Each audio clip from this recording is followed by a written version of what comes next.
Usually, before I go shaking my tits for the press, I like to go see how the professionals do it.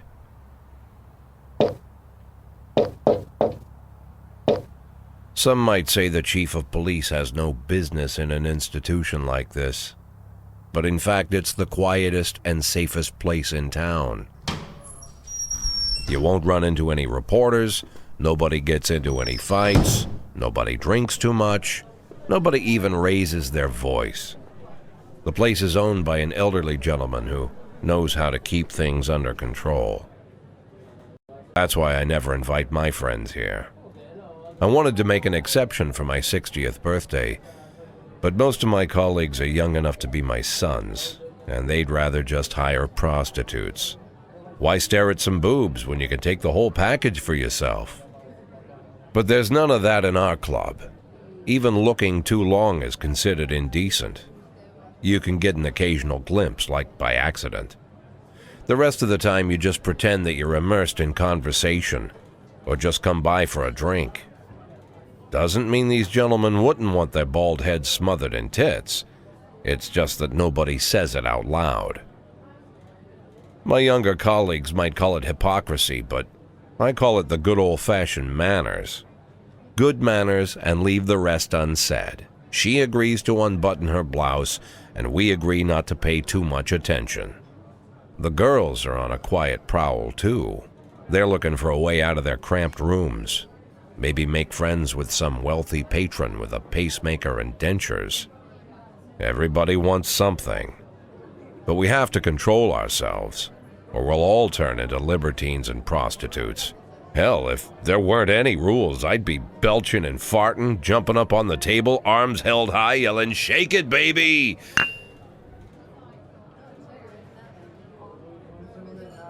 No idea how I got so barbaric.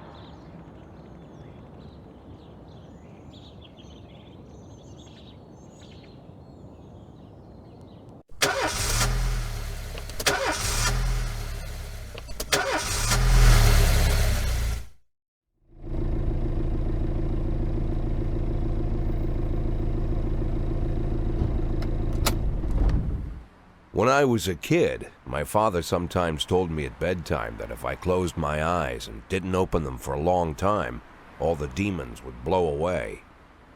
Yesterday I turned 60, but I still take his advice. Not because I'm sentimental or want to keep the memory of my father alive. I just can't think of a better solution. To get away from all the demons that haunt Freeburg, I'd need to wear a blindfold 24/7. Plus, it's a good idea to act blind when talking to reporters. At least that's what my colleagues say. They're afraid of press conferences.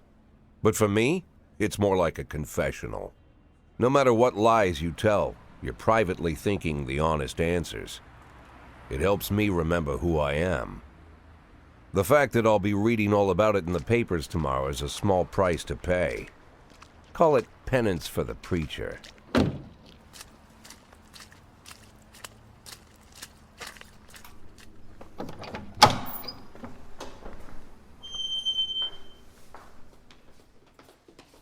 This is the first time I'm afraid of those answers my mind has given me.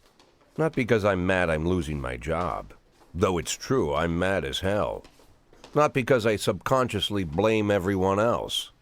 Though I damn sure do blame them. And don't even ask me what my next move is. I can't imagine.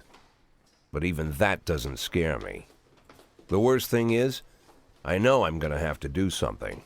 And I'll be damned if I know how far I'll go. I may have a lot of vices, but predictability isn't one of them.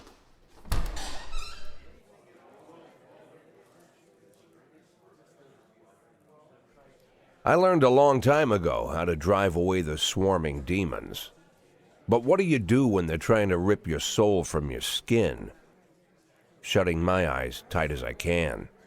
The best solution remains the same: play blind. I just hope the reporters think I was blinded by the camera flash.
How's the back today, Mr. Boyd? Same as usual. How did the press conference go? You can read about it in the newspapers tomorrow. Don't let anyone in. Even Mr. Kendrick? Especially Mr. Kendrick.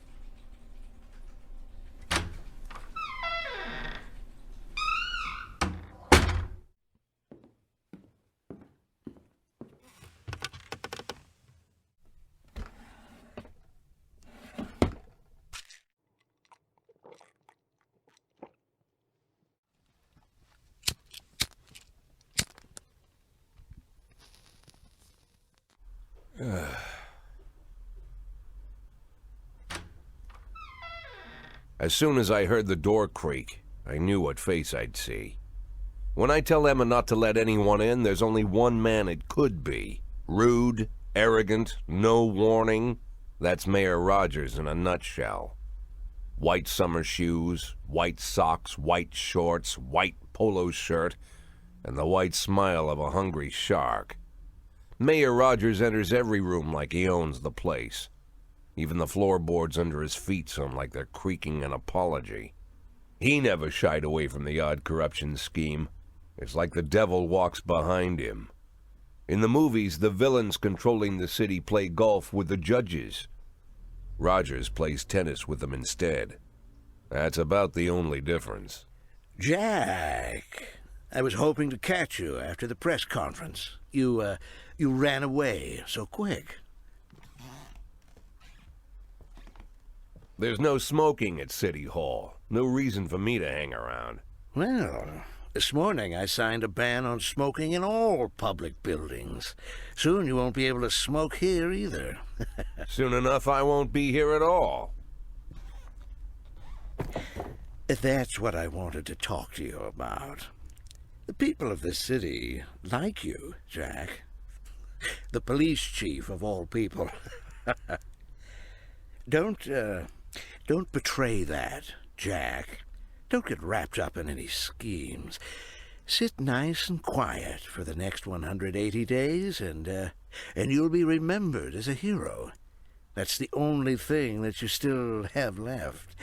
Be the hero. Then how am I supposed to scrape together a retirement fund? You had a million chances to secure a luxury pension, one that even I would have envied, although I've never set aside any money for myself. I'm not planning to retire anytime soon.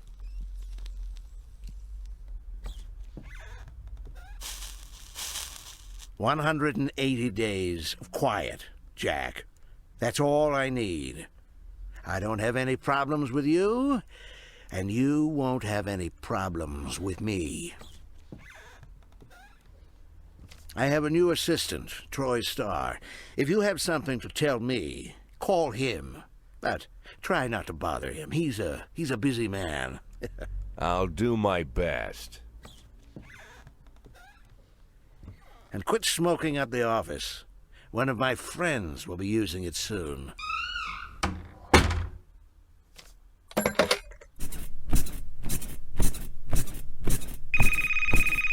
Oh, I'm sorry, babe. Only the mayor has this number.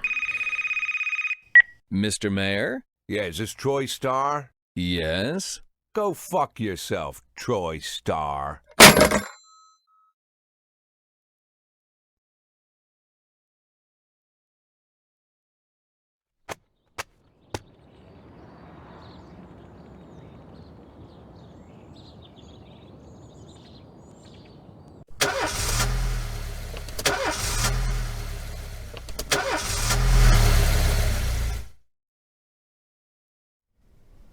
Cops don't use the police station cafeteria anymore. There's some kind of stigma against sitting shoulder to shoulder with your partners. Everybody just takes snacks from the machines or grabs a meal and hammers it down in the corner like a vulture on a corpse. The main thing?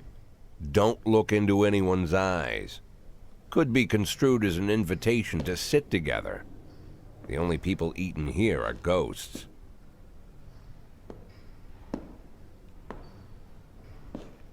My deputy, Francis Kendrick, he recently became one of those ghosts, the subject of one of the most devastating corruption scandals in the history of Freeburg.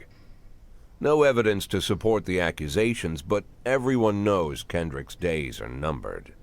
I need that file I asked for. Needs to be ready tonight. Francis didn't say anything, but I understood. Ghosts aren't supposed to talk. Besides, I got a feeling he was already finished.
Looks like we have a situation here.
Used to be, when I asked Kendrick to stay late at the office, he liked to grumble and crack wise. Nowadays, he doesn't have the strength for it. Slumped shoulders, blank stare, wrinkled skin. The past few weeks, I don't hardly recognize my old friend. In his younger years, he reminded me of a gallant royal officer in an old Kipling story. Kendrick isn't just crumbling under the weight of the public pressure, but from the shame of it all. Internal Affairs raided the library he inherited from his grandfather, hoping they'd find buckets of cash stashed in the pages. Heard about the look on his face, the fearless policeman standing helpless in horror. I've known Francis for 30 years. The past 20 years he's played loose with the law. And I know that at a certain point every stolen dollar brings more misery than anything else. Probably sounds crazy, but I sympathize with the guy. What can I do? Your friends are your friends, and these are the waters we swim in. Called all of the people on that list today. Now they know you're in business, so you could get a call from any of them. You don't need to worry about any of them. I've cleared them all. And what kind of business are we talking here? It's nothing too serious, just like you asked. Should be just a few small favors. Payments will vary depending on the situation and who you're dealing with. How much are you looking to earn? $500,000. $500,000? Why not a whole million? Because everybody wants to take $1 million. Figured I'd try something different. $500,000 in 180 days? Well, you could earn it all above board if you netted all the big fish and hit all your bonuses. Never knew you for a fisherman. Well, you never got into my business, and I'm not trying to get into yours. But be careful about bringing in any other cops. Sooner or later, they'll put the finger on you. And one more thing, Jack.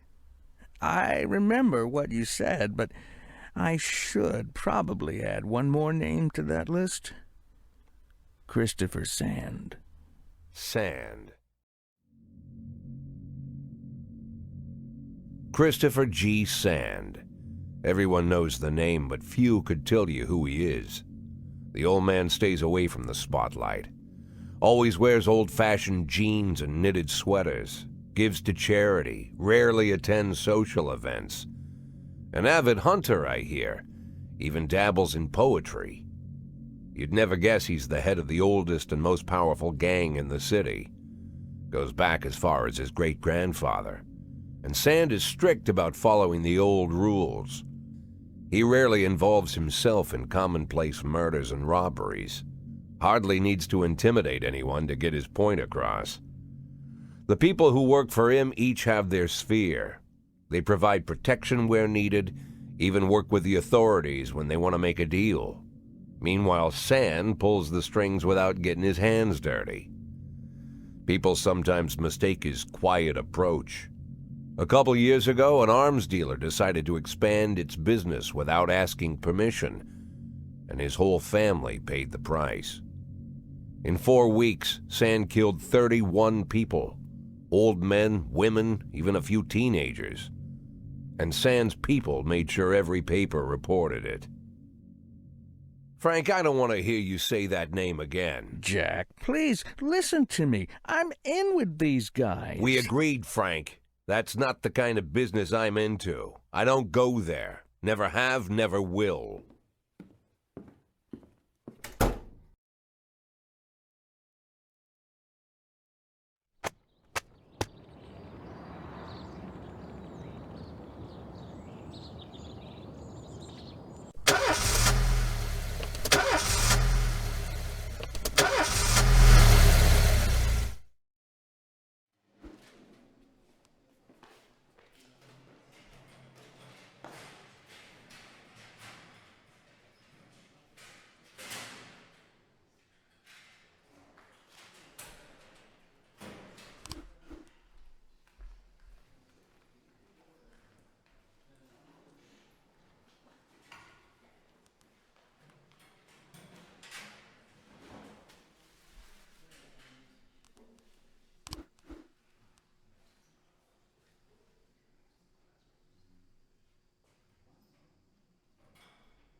tangerine. Now that we've met, I'll get sweet ginger green. Red is for danger, so I'm told. I know just what they mean. Gotta be bold, the whole sweet ginger green. She's sweeter than Sue and Georgia Brown beats Lulu too when she's back in town. Now she can shimmy like Sister Kate. She's a dancing queen, fit for a king. Swing sweet ginger green.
She can shimmy like Sister Kate. She's just a dancing queen, fit for a king. Swing sweet ginger, swing sweet ginger green.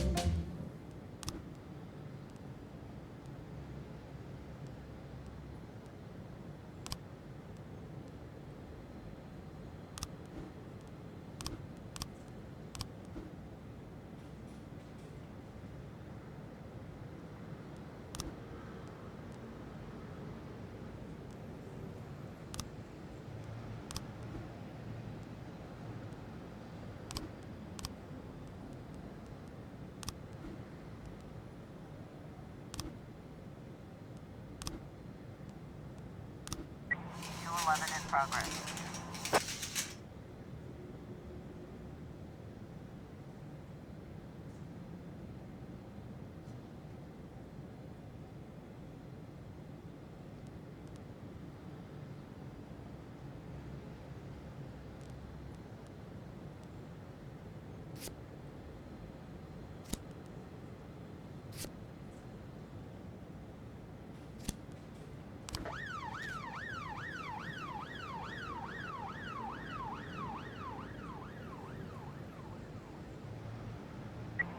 In progress.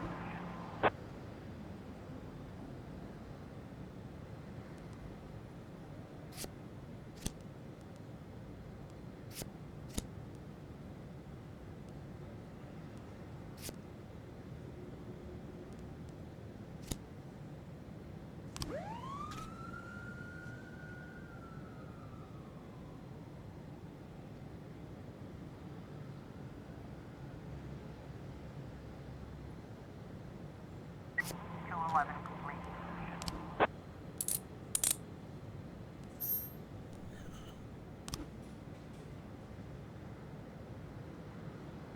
1210 in progress.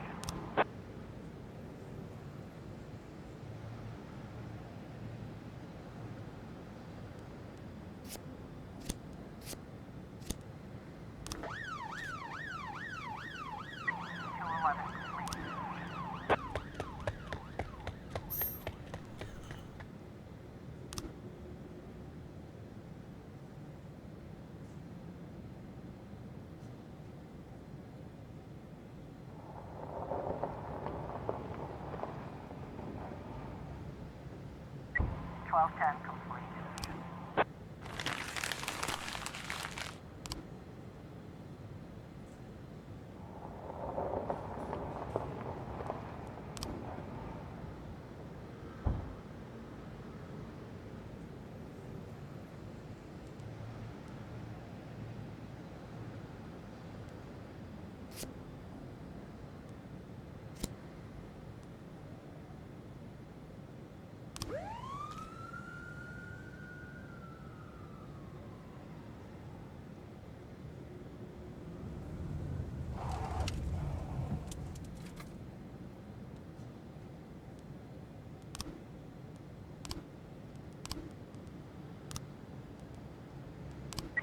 1111B in progress.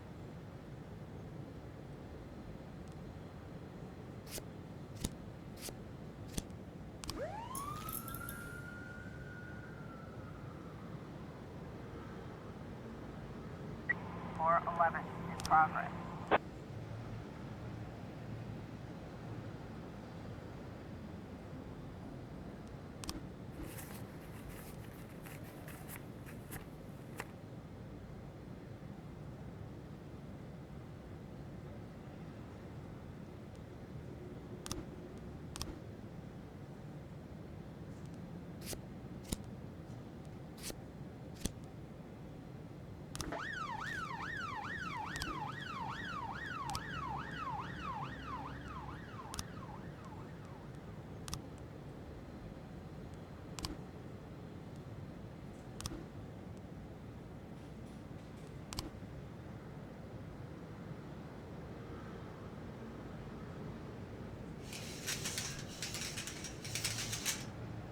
We've got a situation here.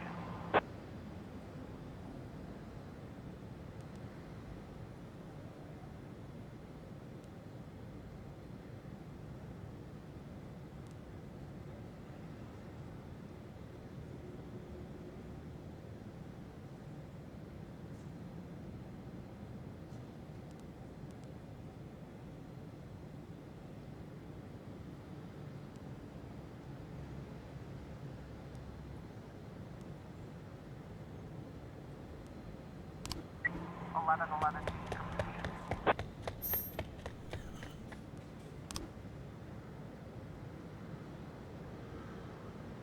411 complete.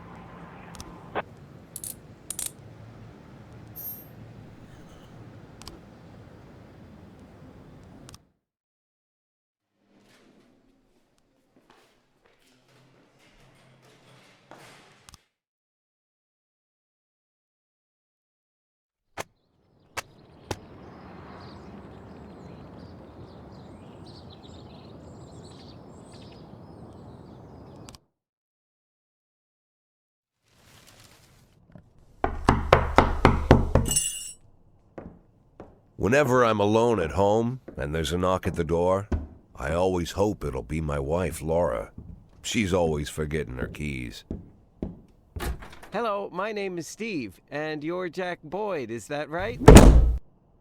To get to my front door, the Bible boys walked about a mile from the local bus stop, jumping over mud puddles and skirting a couple of landfills. Laura doesn't go in for religion either, but according to her, these brave lunatics with their fake smiles deserve at least a minute of attention. She patiently listens to them, asks them questions, regales them with pastries, and never once dropping a hint of condescension. When I watch her do it, I've got to admit it gets me. I'd have hugged those boys, sat with them on the porch and lit up a cigar. But a month after Laura left, all I could do was quietly ask them not to bother me. Today I'm a little rougher still. Shut the door on his nose this time.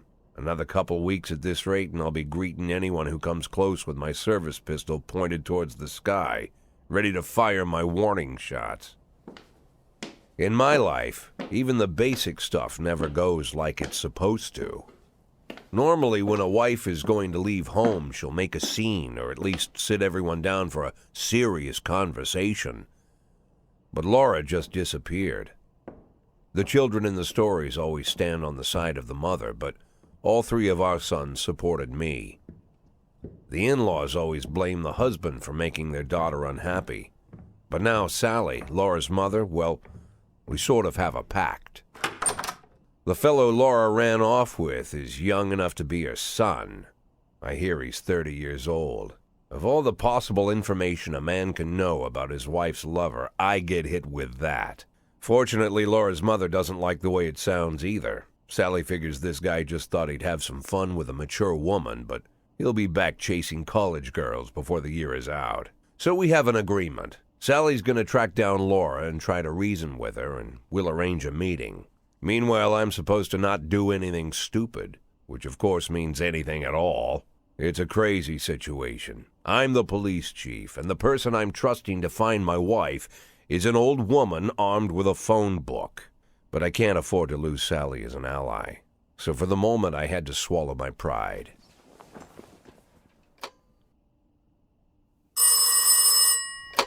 Hello. Mrs. Markham, this is Boyd. Oh, is there any news? That's what I wanted to ask you. Have you found anything? An address, phone number? Have you spoken to her? Don't worry, Jack. I've narrowed the range to 2 suspects, or whatever you like to say at your police building. At my police building, we find people faster than a funny old woman chirping on the phone with my wife's girlfriends. Oh, you're an old man, Jack. Come to your senses. They'd give us straight odds on the street. But I've got more energy, Jack. Maybe you think I'm a foolish old woman, but I go to my book club, argue with the girls about Byron, and it gives me energy. I talk to my dogs, and it gives me energy. And you have nothing, Jack. You don't even have a hobby. You got no passion. It's why Laura left you. Let's not go back into that, Sally. Find my wife, and we can discuss my hobbies later. I'm waiting for your call, and my patience is running thin. Laura, if you've stopped loving me, I'll let you go. I can't expect the impossible from you. Just don't let me die out here, okay?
1210 in progress. Looks like we have a situation here. 113B complete.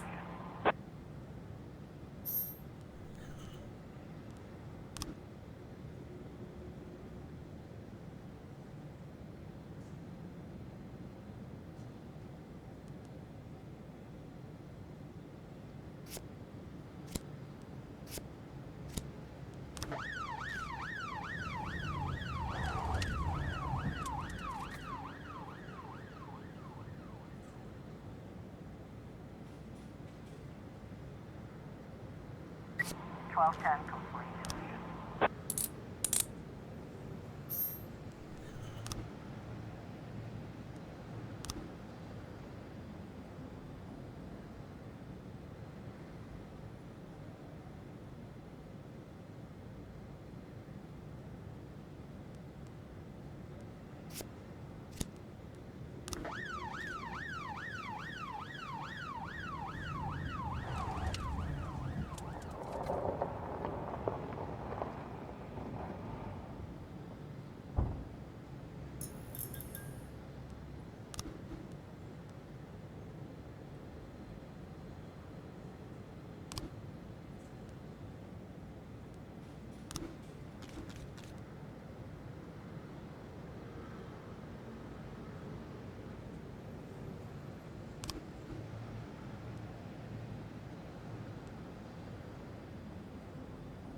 A in progress.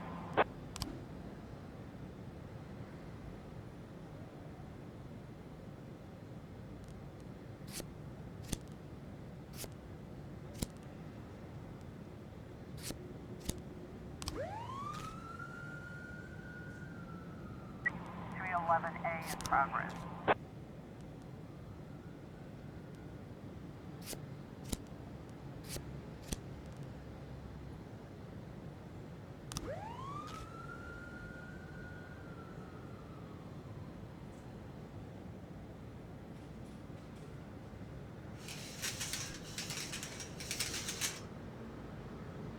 We've got a situation here.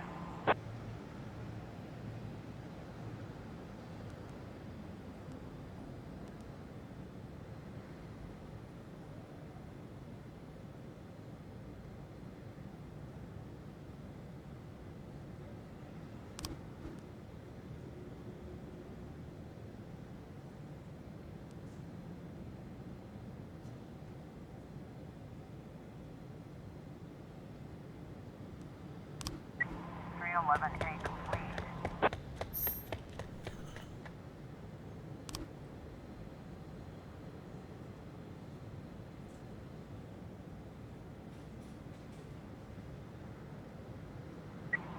A complete.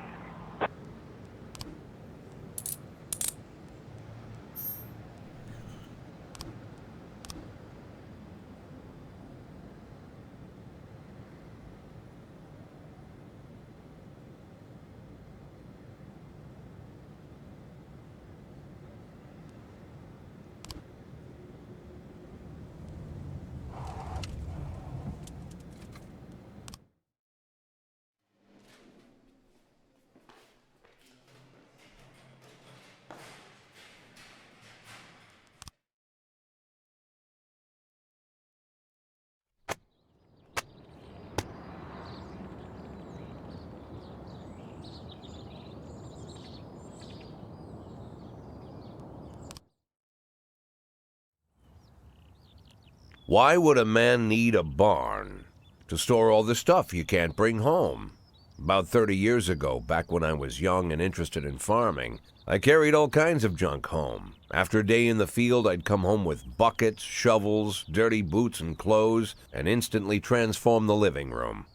But even back then, there's something I always kept in the barn.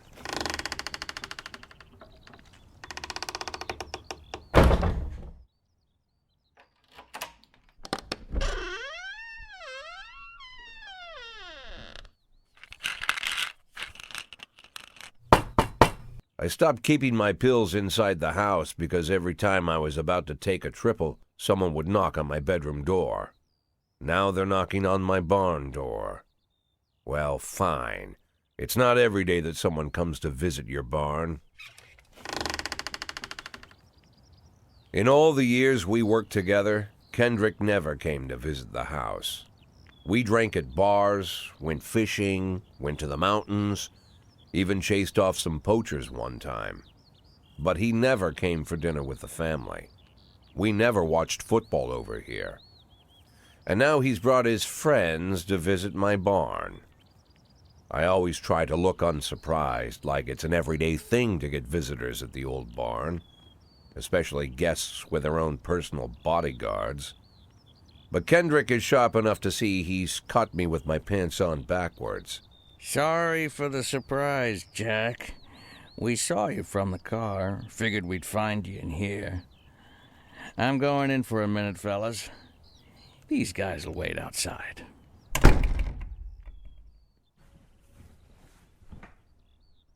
How long you been dating the lover boys? They're Sans people, Jack. Yeah. So now you're appearing in public with members of the Mafia? Jack, I'm leaving tonight. More like fleeing.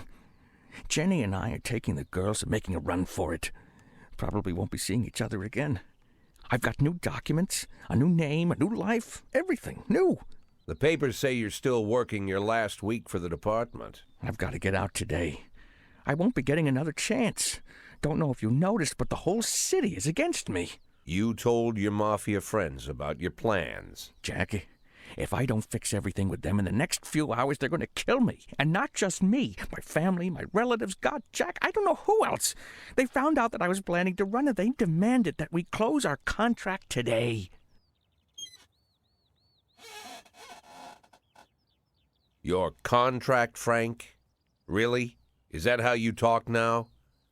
Maybe you should call in the lawyers to straighten all this out. Now is not the time, Jack, please.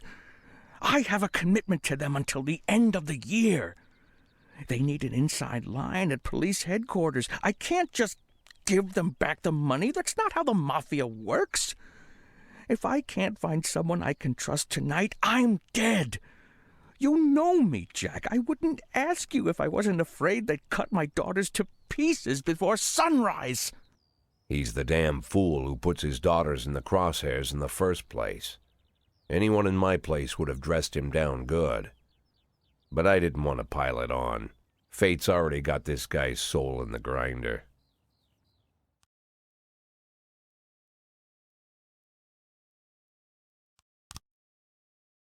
Give him my phone number and tell him it's done. Don't call me. Don't come to work today. I don't want to see or hear from you again. Time for you to go. Jack, Get the fuck out of my nice cozy barn, Frank.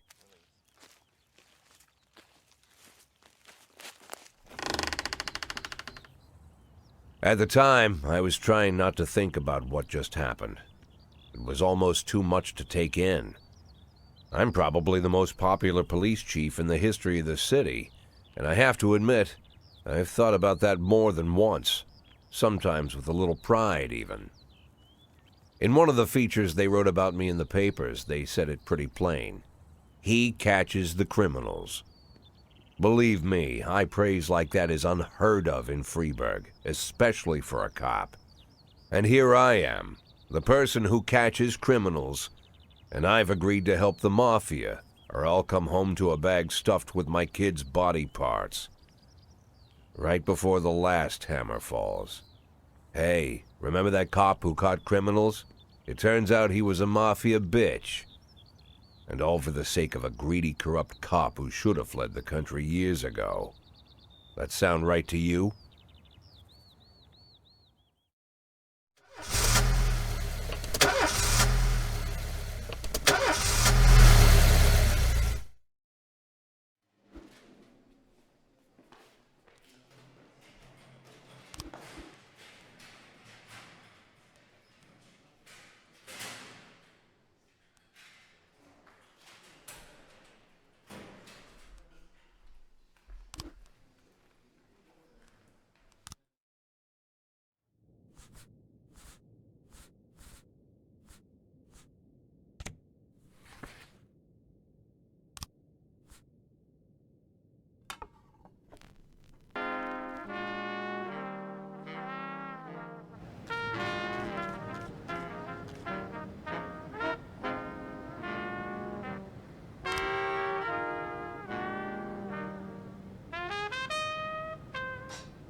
12 complete.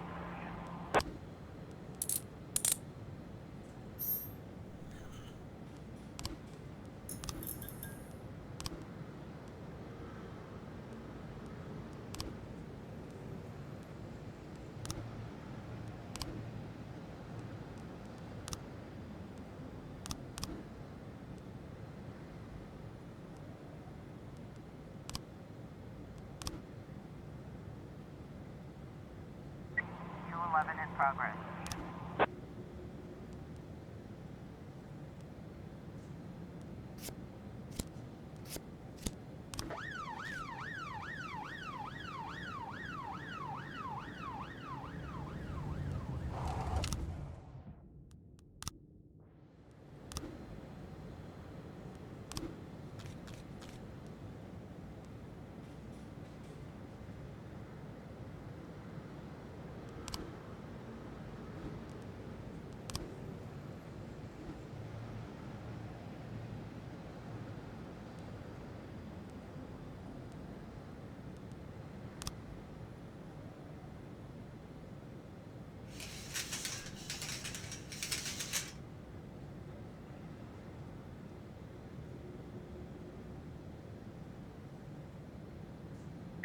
Q11 complete.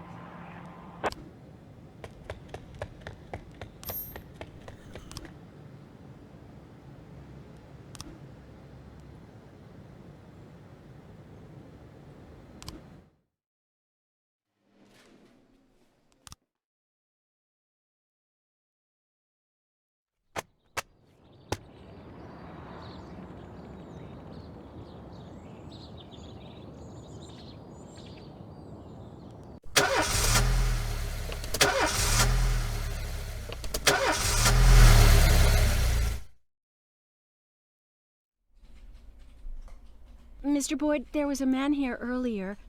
He left you this. A man? What man? Who let him on this floor? I don't know. I've never seen him before. I asked him his name, but he just ignored me. He was talking on a big telephone, you know, one of those portables. He gave me this envelope and left. Damn. Okay, let's see about this.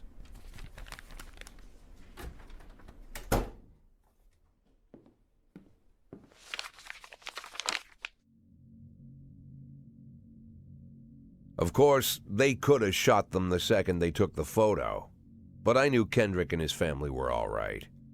Either way, the message was not that they got out. It meant that I was in. My servitude to the Mafia had begun. I'd only been in my new position 5 seconds, and I already knew why Kendrick called it a contract. You sound doomed if you call it what it is. A curse. Boyd. Good morning, Jack. I believe you just received my message. Who am I speaking with? Oh, I'm sorry. I forget some people don't recognize my voice. But I assure you, Jack, if I was sitting right there in front of you, you'd have no trouble recognizing me. Like I was a member of your family. Even better than a wife, perhaps. A wife can betray you. No man is immune. I don't talk to people who don't tell me their names. Oh, Jack, don't be so childish. You're too old to run away from strangers. Yes, we both are. And in our old age, friendship becomes rare and all the more precious. But of course, we must work with new people and find out new names. So if you insist, Jack, let us formally meet. Hello, Jack Boyd. I'm Christopher Sand. Wonderful, Mr. Sand. And what is it you do for a living? Oh, you'll soon find out all about that. Well, you'll learn much more than a simple policeman could ever expect. You're a simple policeman no longer, Jack. Don't turn off your phone. You start today.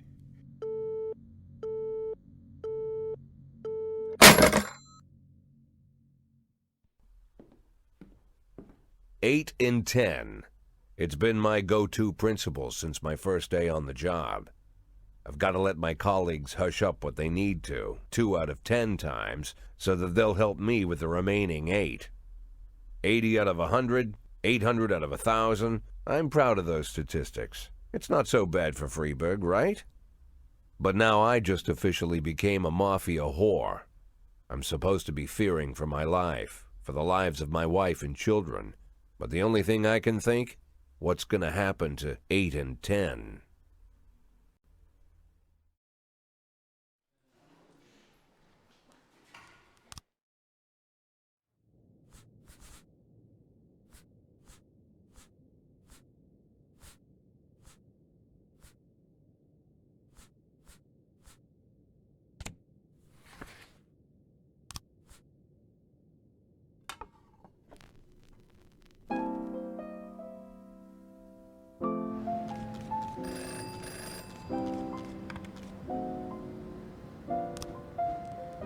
Don't you leave me here.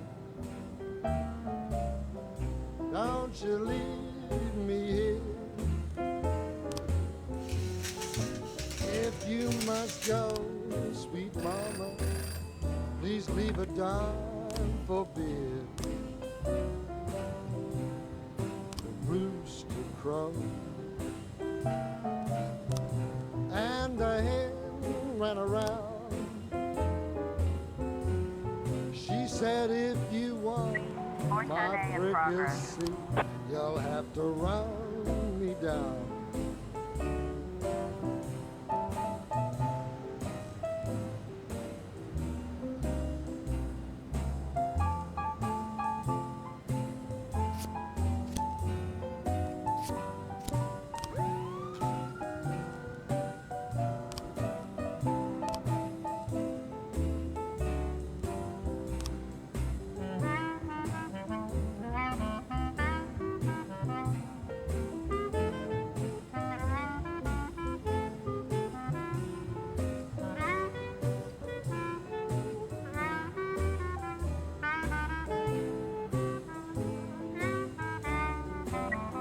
I'm Alabama bound. 113 is progress.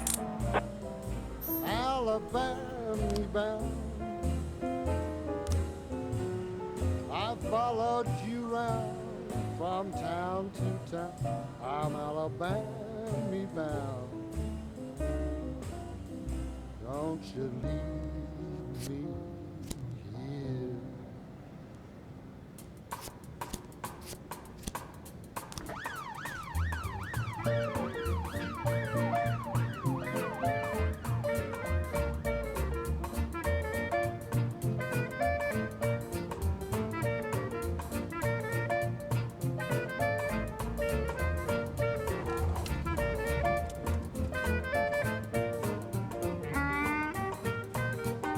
Officer, unfortunately, we have a situation here.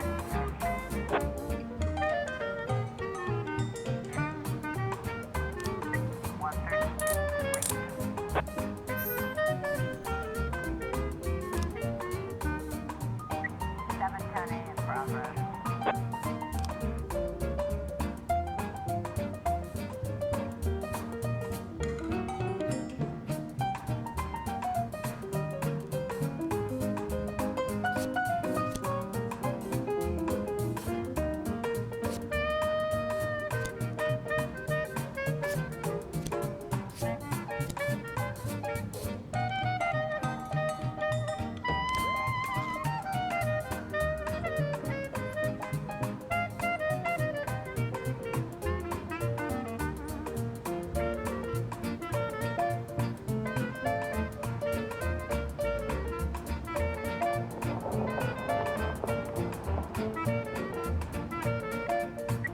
In progress.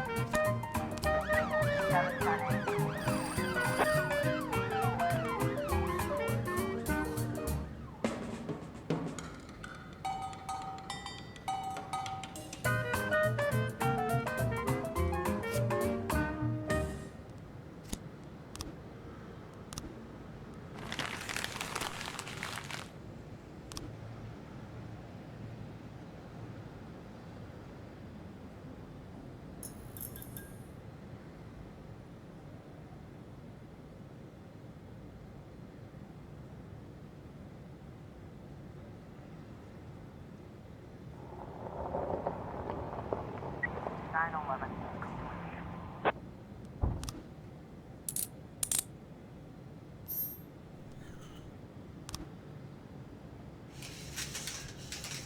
412 in progress.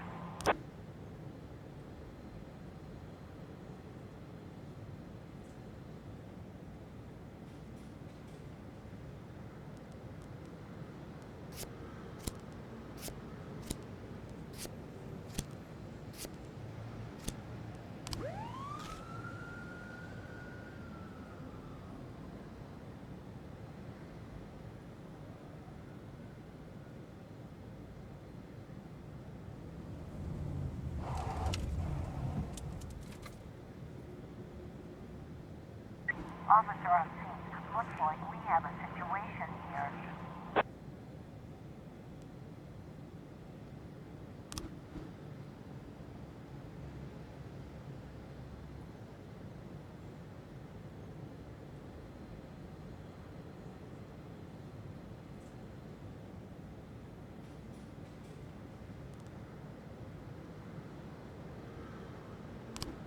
Four 12.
The people of Freeburg have built up a tolerance for the petty horrors of modern life.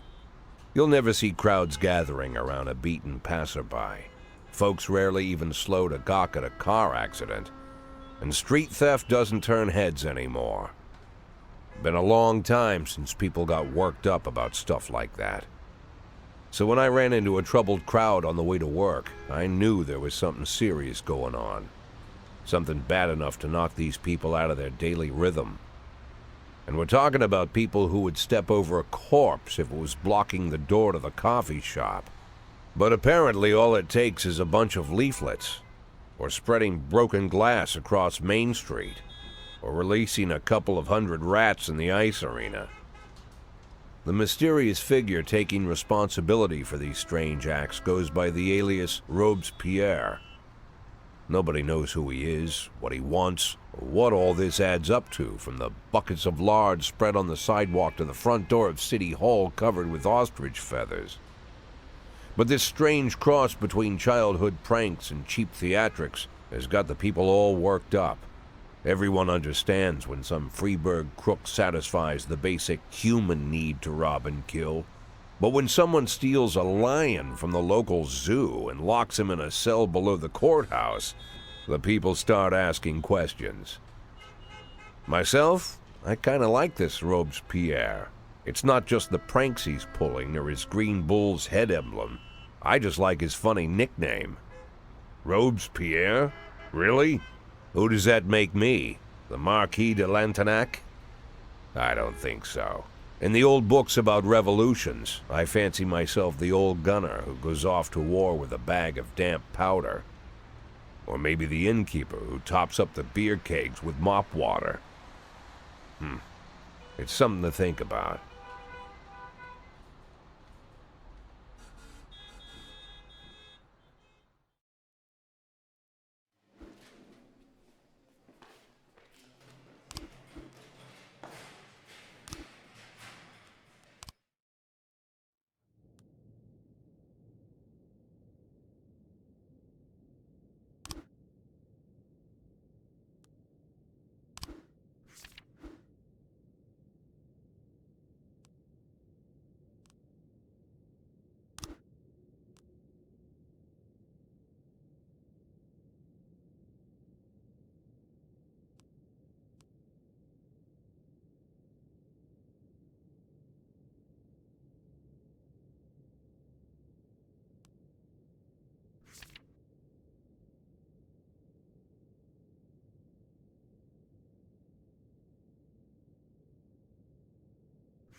911 completion.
Progress.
In progress.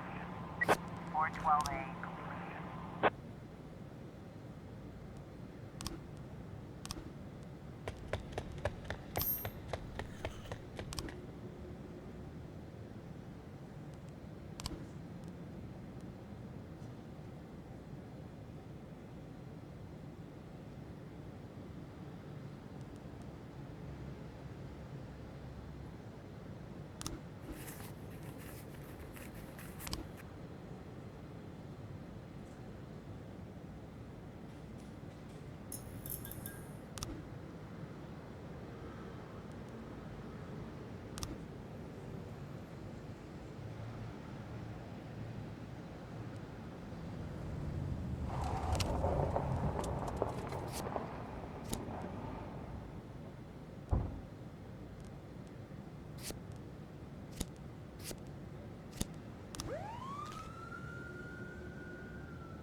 We've got a situation here.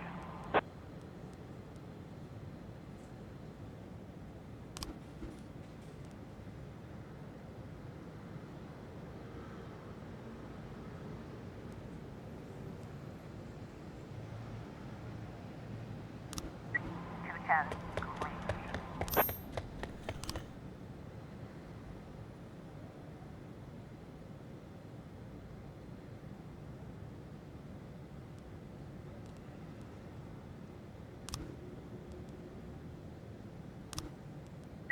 Nine 11 in progress.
RUS trying to raise TN1, Sergeant Softball.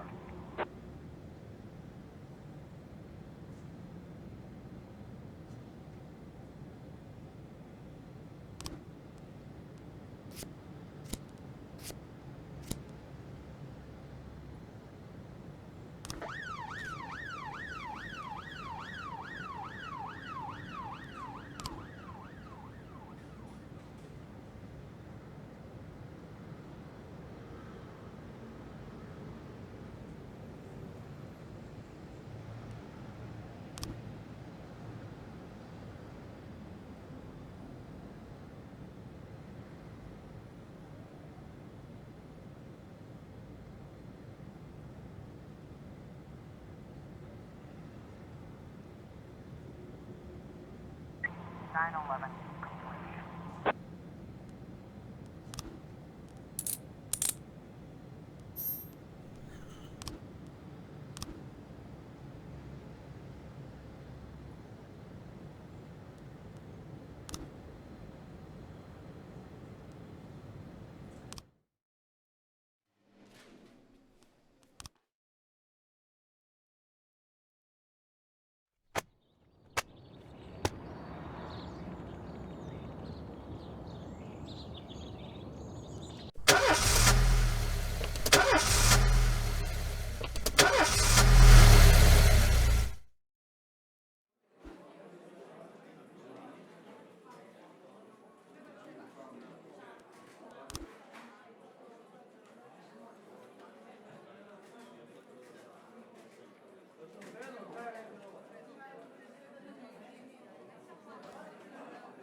710A in progress.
Nine ton B in progress.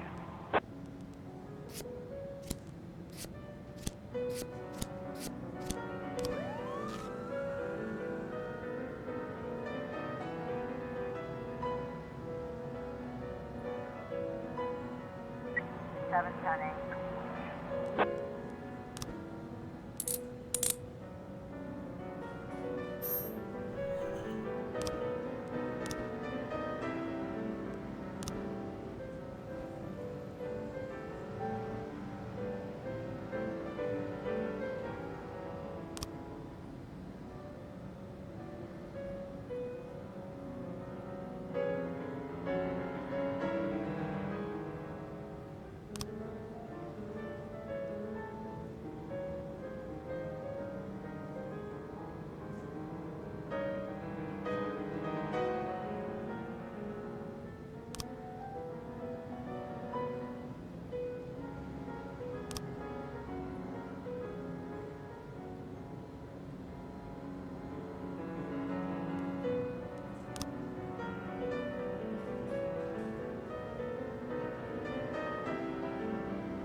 I was trying to raise TN1, Sergeant Hot Spot.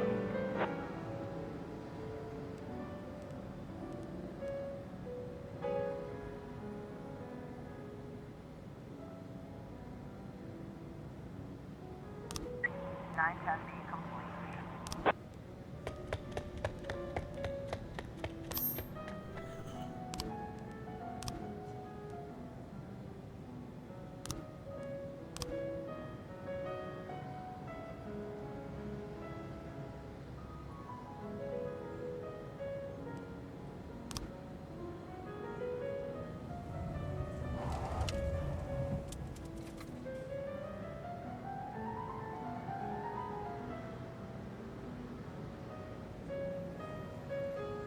Twelve ton in progress.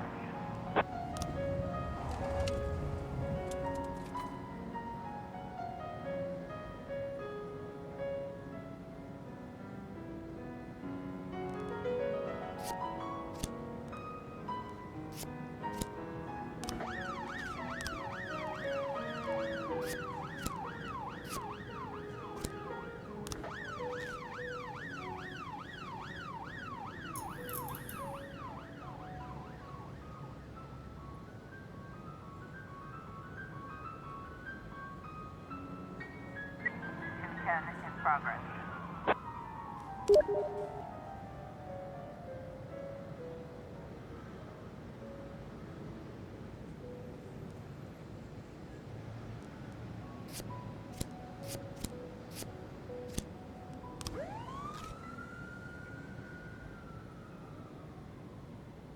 We've got a situation here.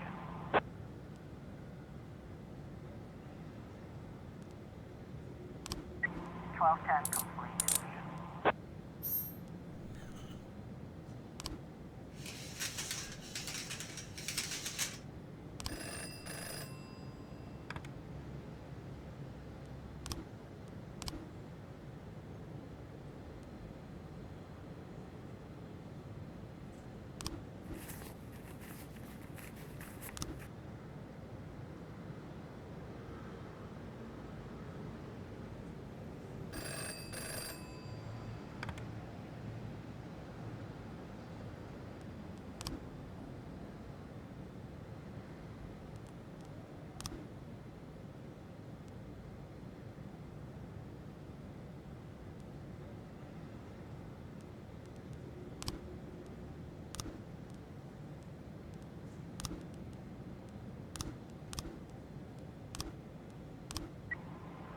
trying to raise TN1, Sergeant Southpaw.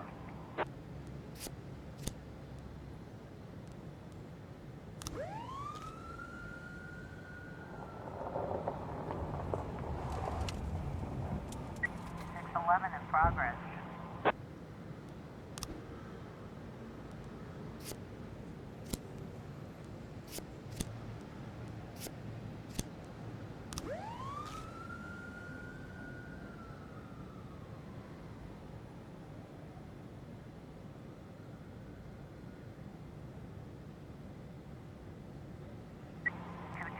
Complete.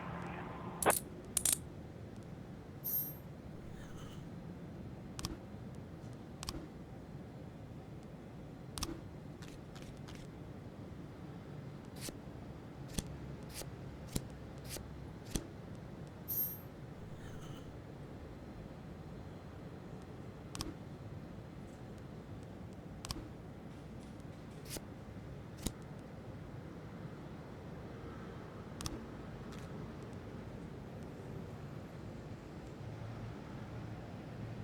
Officer on scene. Looks like we have a situation here. Complete.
410A in progress.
I was trying to raise 10-1, Sergeant Hotspot. 410A complete.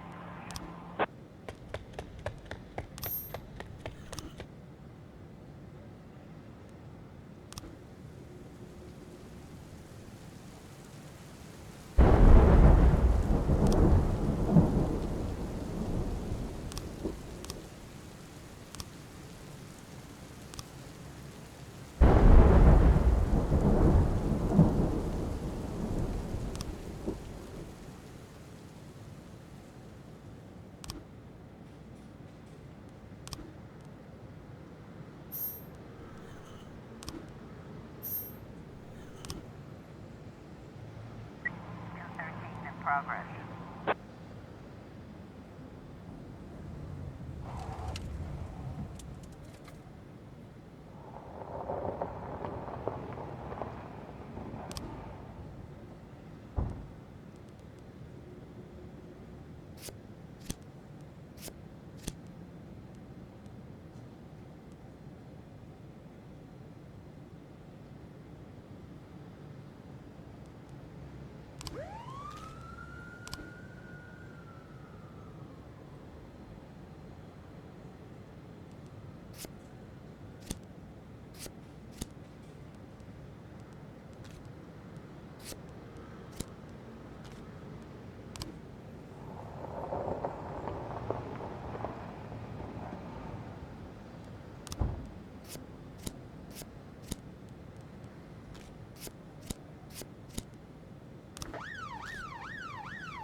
Ton B in progress.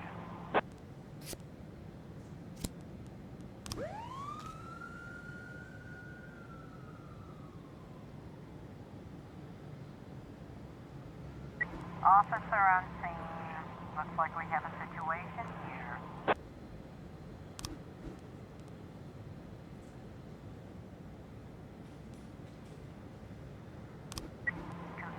Complete.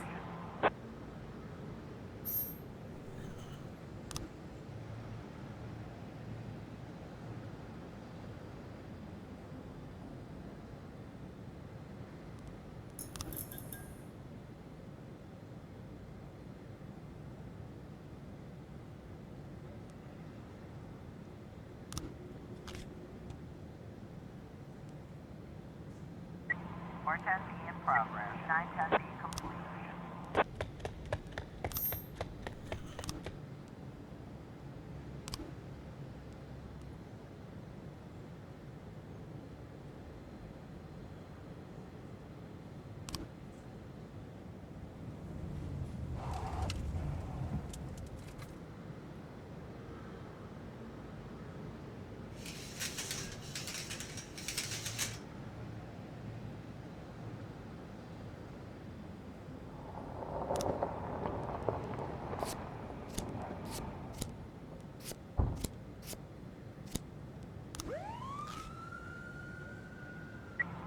A in progress.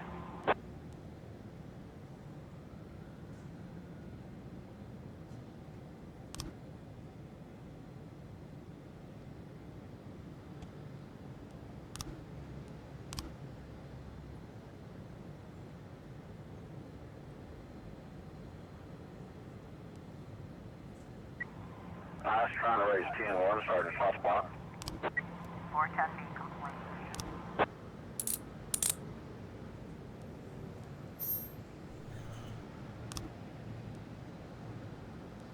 A complete.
looks like we have a situation here. 811 complete. 911 in progress.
In progress.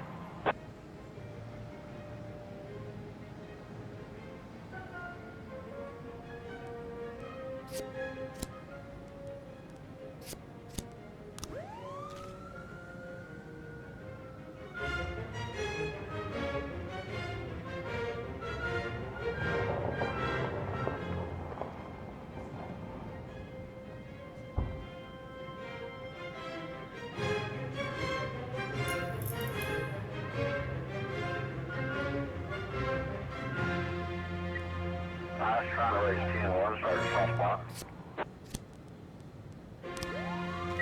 410A in progress.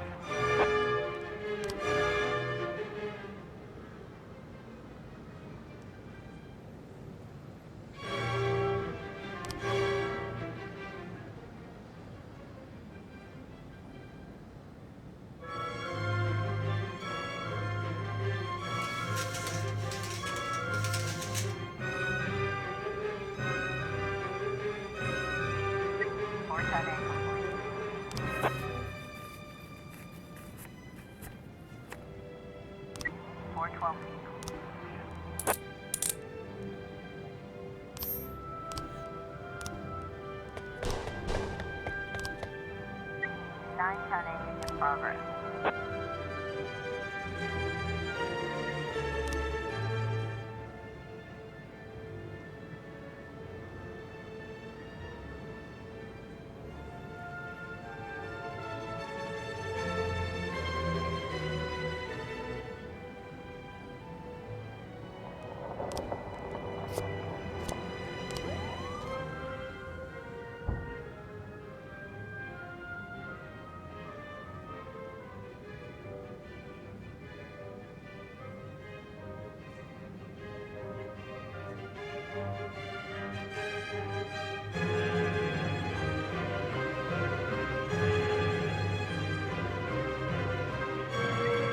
I was trying to raise 10-1, started soft spot.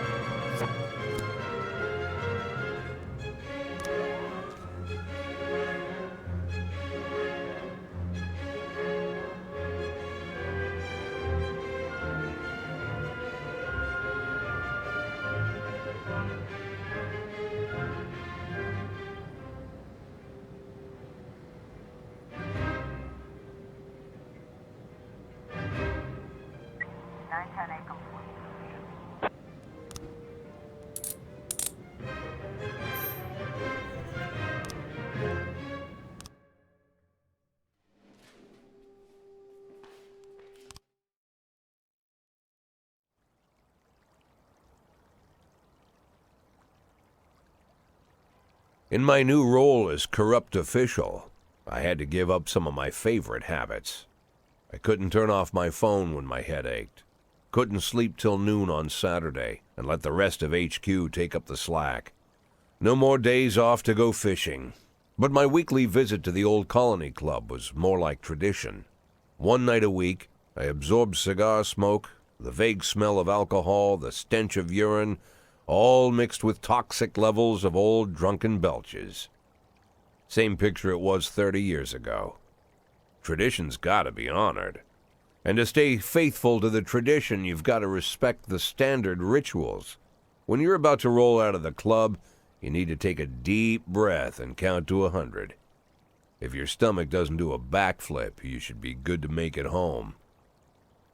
This time I only got up to 60. I was interrupted.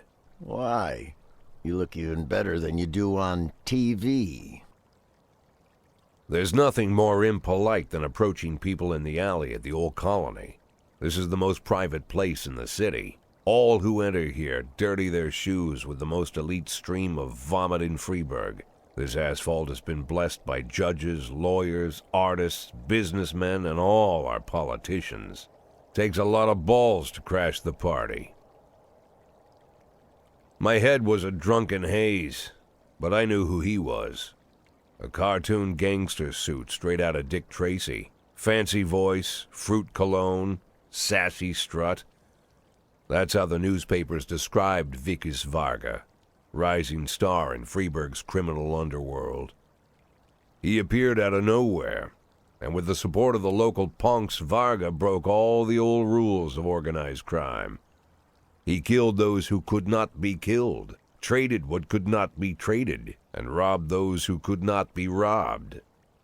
In just a single month, this man had gathered an incredible amount of power. He's been called everything from a clown to a madman to a criminal genius, and more often than not, he's called a low-class upstart short on ideas. But if Vargas was one of the old crime bosses, he'd have been cut into pieces and fed to the river. Look past this guy's arrogance, and there's something about him. The city is still deciding what to do with him. Meanwhile, he's burning down the houses of old city mobsters. Not the best time to talk, Mr. Varga. Ma, you know my name. I'm flattered, although not very surprised, to be honest. I might be a little short on manners.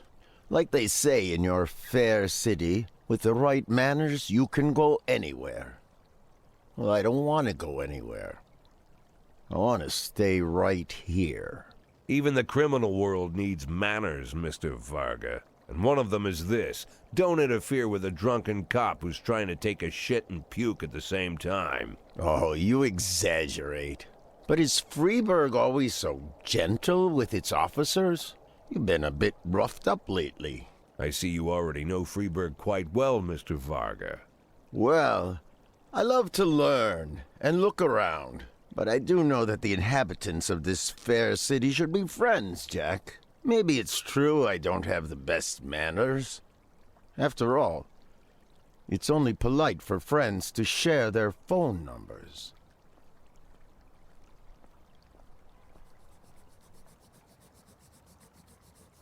This city of yours moves so fast.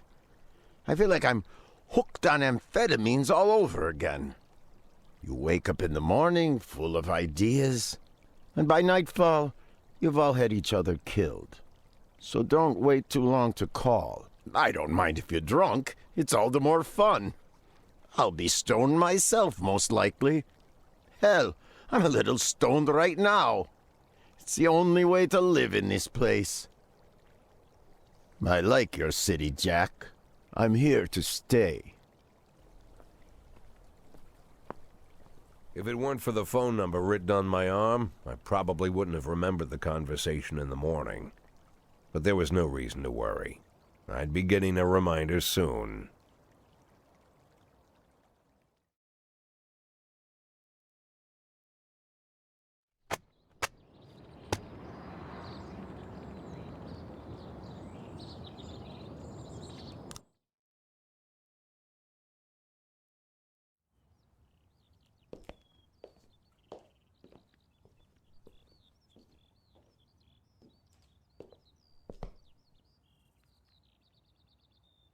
My morning ritual was plagued by the smell of Vicus Vargas' fruity cologne. It was like the sharp citrus scent was chasing me around the house, as if Vicus was right there in my living room.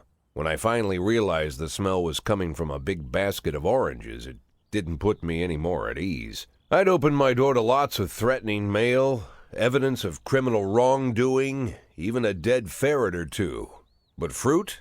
Never.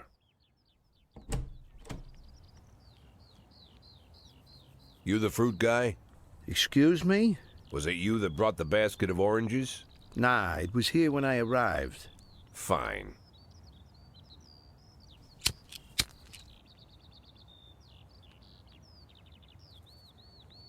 So who are you?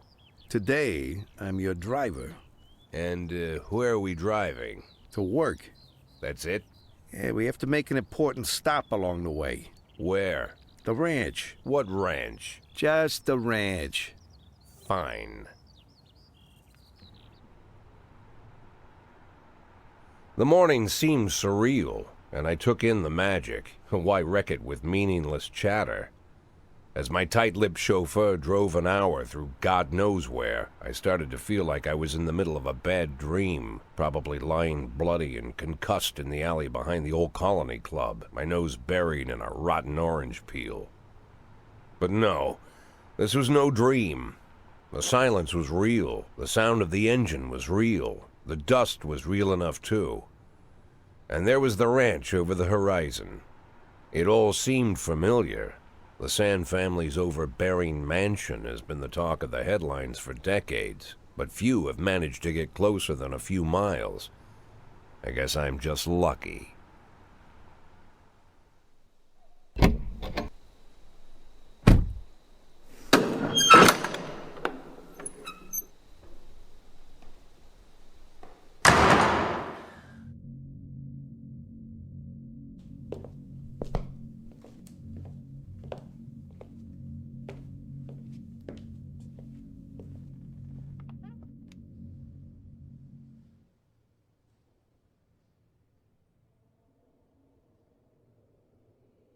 I didn't know you took private meetings, Mr. Sand. Only if I expect good company. I'm surprised my company ranks at all. Today, yes. Today is a special day. So it seems. Do you often go to the old Colony Club, Jack? Every week. Meet any interesting people there? As a rule, no. Sometimes you make a date, right? Sometimes make new friends. Sometimes, I guess. But that's not why I go. And why? I consider it a hobby. A hobby. Do you know anything about my hobbies? Well, judging by the half-dozen animal skins I stepped on walking over here, it's not much of a reach to say you like hunting. Love it. Well, I say that now. It seemed so tedious when I was a child. Took ever so long. But now I'm older. I've developed a new talent. What talent is that? Patience. The will to wait for the right moment. Let's say you want a deer. You know, you deserve it. You've even decided what dishes its meat will go to and where you'll mount its horns. But to get that deer, you've got to wait. To sit in the bushes and stay nice and quiet. Professional hunters will tell you that the hunt is a rare craft. There are many rules. It's shrouded in mystery and ancient skill. Well, that's all complete nonsense. To get a deer, you just sit on the sidelines for a long enough time, pinpoint the moment when it's finally time to shoot. I learned the talent, Jack, but not like you, oh, Jack. You truly are the master. I don't understand. Oh, come on, Jack. I know about the 500,000. I know your plan. Kendrick told me everything. Needless to say, I'm impressed. While some people learn to hold their breath for minutes on end and not to rustle the leaves too loudly, why you decided to just become the foliage. You turned yourself into a bush, surrounded by deer who've been so fruitfully multiplying for decades. But all this time you've held your rifle at the ready. Forgive an old man his imagery, Jack. I've the heart of a poet, I confess. Look, I don't know what was said between you and Kendrick, but it sounds like you got it wrong. Oh, I think I understand everything just fine. And I think we understand each other quite well. Jack, in the coming war, we'll make excellent partners. What war? One war falls upon every generation. My grandfather drove out the Ambersons back when he was 27. My father destroyed that psychopath gangster Maurice Bell when he was a sprightly 30. At 69, I'd begun to think my war had passed me over. But my time has come at last. Tomorrow Vickis Varga declares war, and I'm obliged to answer. So we're talking about Varga now. I don't know how he thinks. I don't even know whether he plans his actions or not. I can't divine his purpose. Hell, I don't even know where he comes from. He's a man not of our breed, wouldn't you say? But when he arrived here, I invited him in, told him we could work together. An official invitation penned in my own hand and written on some very expensive paper. And can you imagine his reply? A fruit basket. What sense can be made of such a message? I guess it means whatever you want it to. Precisely. I'm late for work, Mr. Sand. You know, Jack, I could just give you $500,000 right now, cash, whatever denominations you like. But I would never insult you so. If I went stalking my prey for so many years, I wouldn't want someone else to shoot it for me. I understand you, Jack, and I'll never ask you for anything that's contrary to your nature. Just think about our conversation. Think about it, and call me.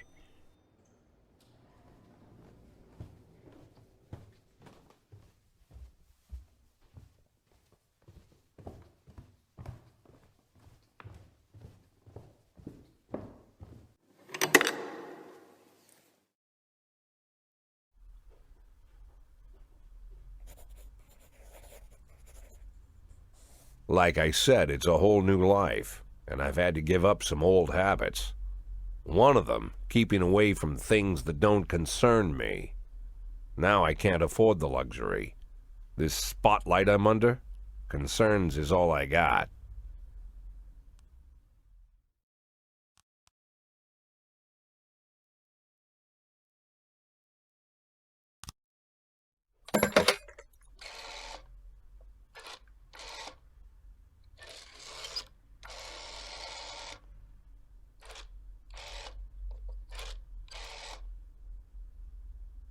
Tell him it's Boyd.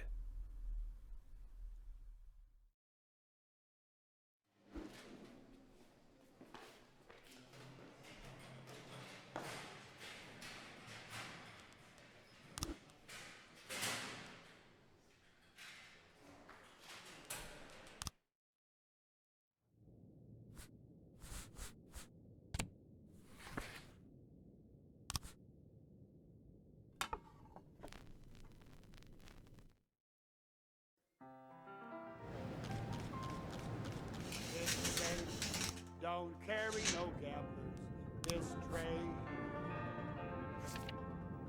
This train don't carry no gamblers this train. This train don't carry no gamblers, no crap shooters or midnight ramblers. This train don't carry no gamblers this train.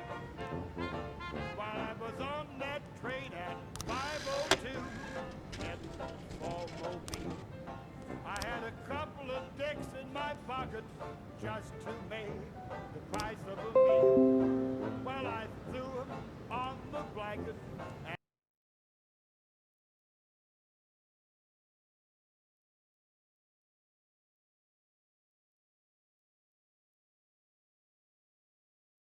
and they tricks. I was on that train at 5:02, threw me off at 5:06.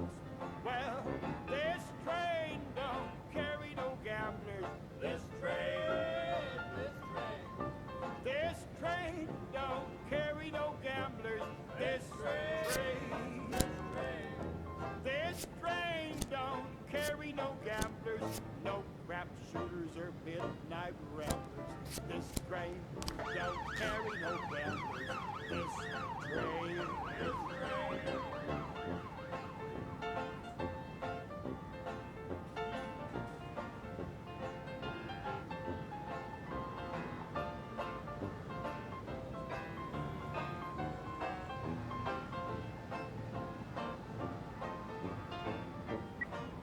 I was trying to raise 10-1, Sergeant Soft Spot. 412A in progress. Well, I was on my way to the Mississippi when a gal got on the train. I sat right down beside her and she started to complain. The conductor caught the action. It was somewhere near St. Joe. I was on my way from Mass to Miss, but they threw me off in Mo. 311.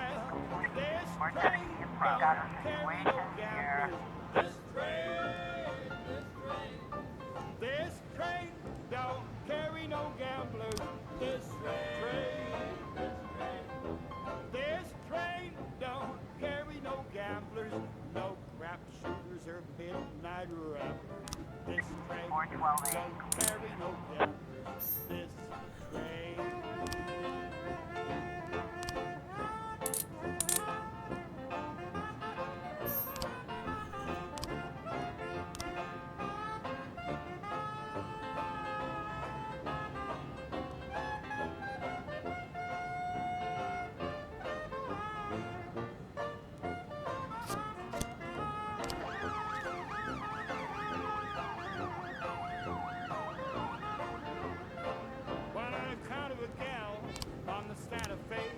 My trip came to an end.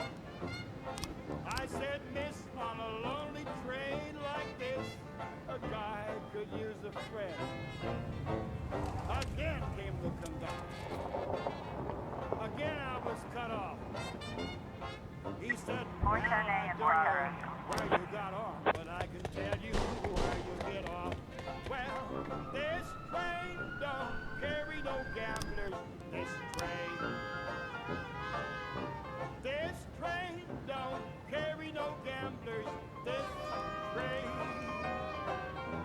This train don't carry no gamblers. No crap shooters or midnight ramblers. This train don't carry no gamblers. This train.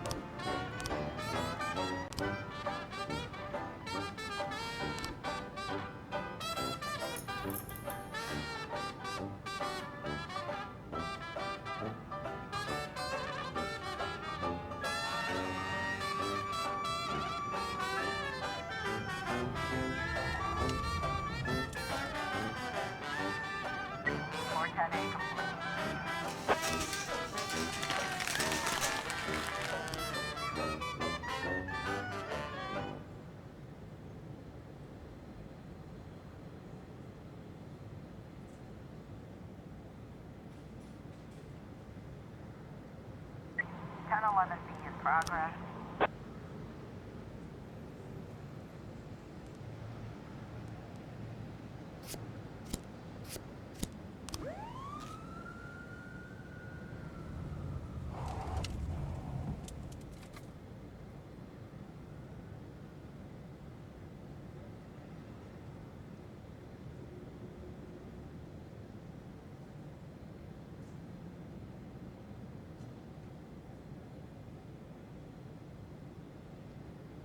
We've got a situation here.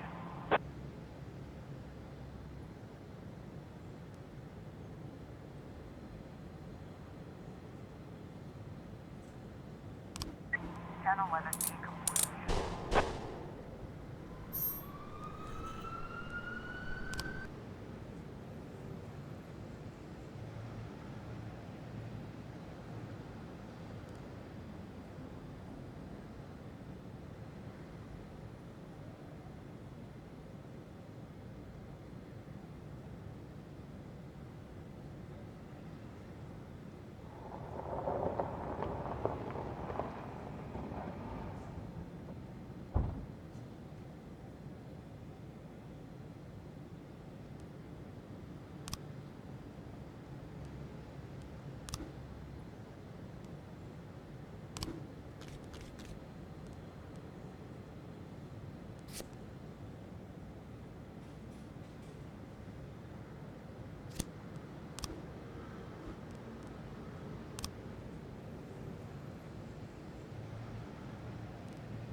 progress.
More testing in progress.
910C in progress.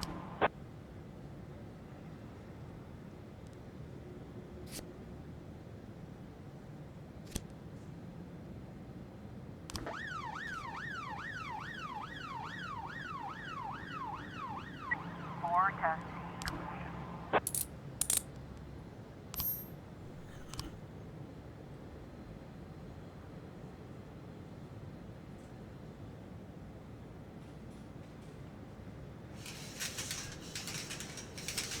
We've got a situation here.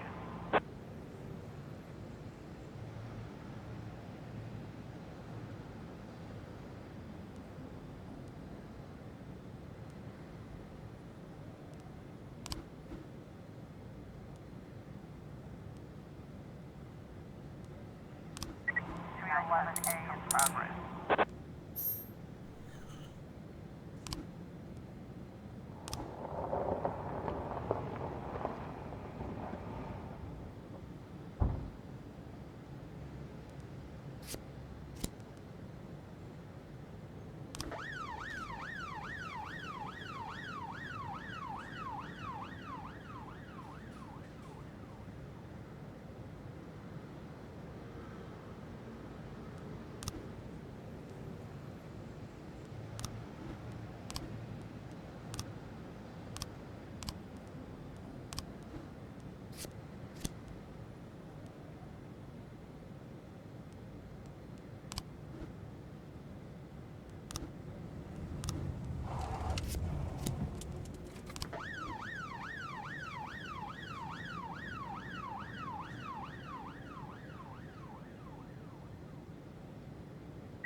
I was trying to raise 10-1, Sergeant Hotspot.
A complete.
12 in progress.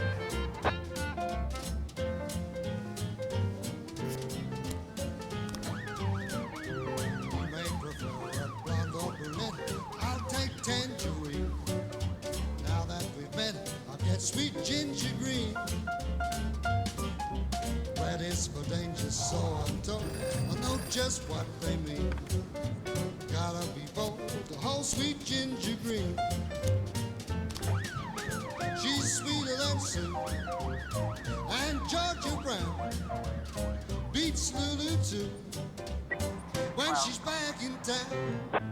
Now she can shimmy like Sister Kate. She's a dancing queen, fit for a king.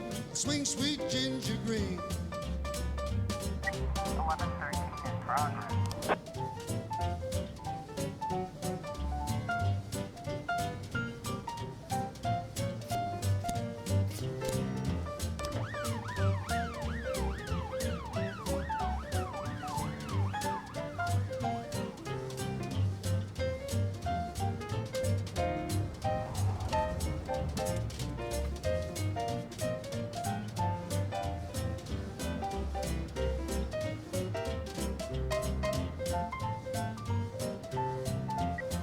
I was trying to raise 10-1, started hot spot.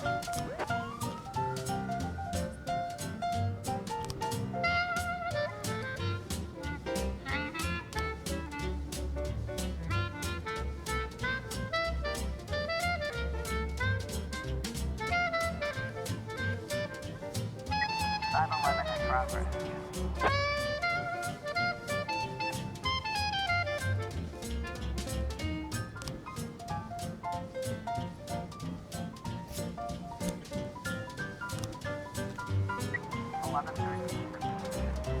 Now she can shimmy like Sister Kate.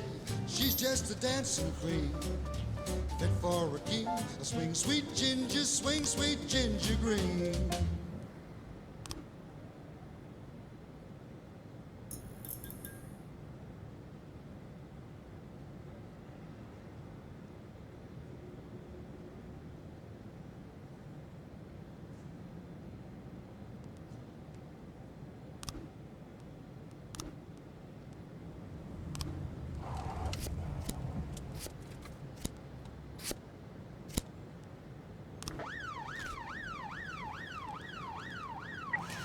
Ten in progress.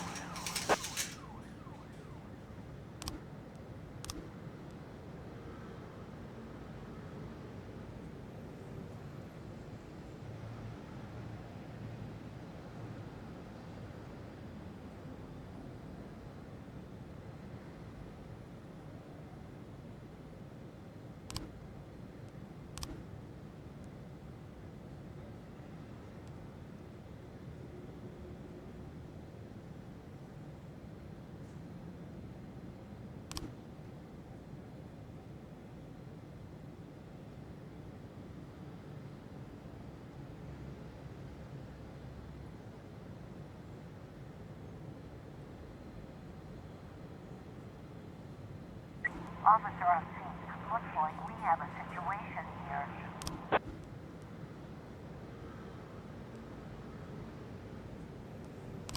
Twelve 10 11.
We've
got a situation here.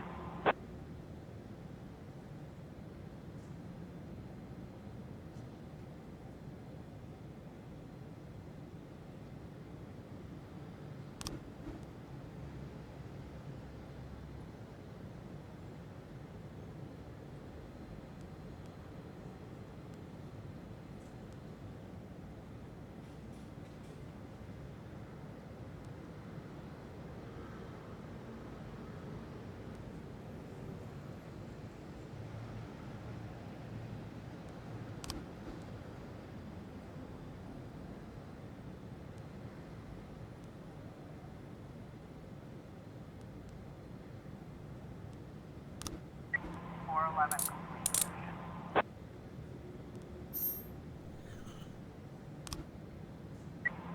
210 in progress.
710B in progress.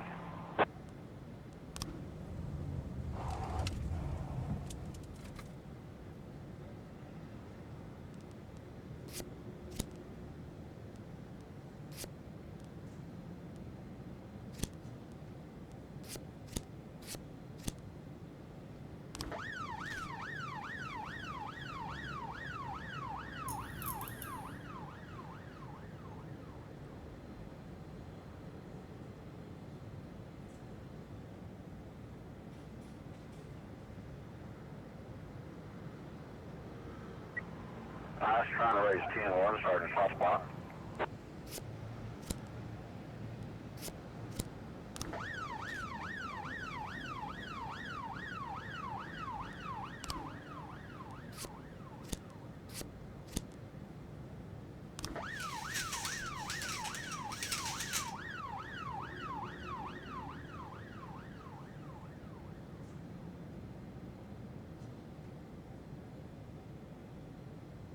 Seven ten B